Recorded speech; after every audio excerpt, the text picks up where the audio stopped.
Yes, that's for sure. Nasikiza sasa.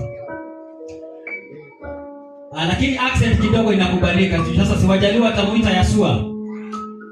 Kinyanjui. We have Kinyanjui here, right? Kinyanjui. Hata uende Marekani bado utabaki Kinyanjui. Unless your first name is Stephen, there is no way mzungu ataita Kinyanjui Stephen. Espianto de la Monte, Yesu Tongare, nimesema nini? Same notion. When angels are sent on earth to communicate with humans, they don't speak in tongues. In time, they speak using a language we can understand. Matthew 1:20-21.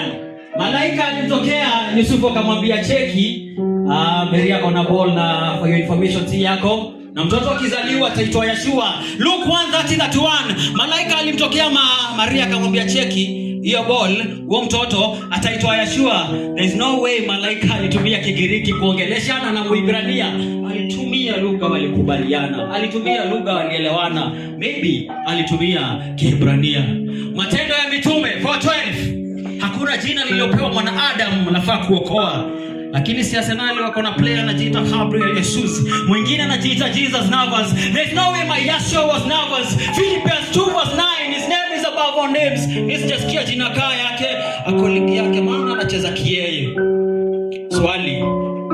Mungu angekoyo na mombi ni enkai. Swali. Mungu wa Masai ni Nyasaye. Same notion.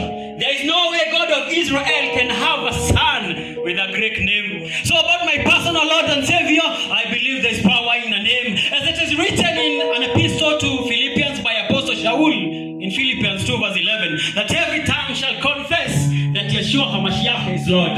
Personally, I will call him, I will identify him using his real name. I will worship him using his real identity. Yeah, sure. Asante.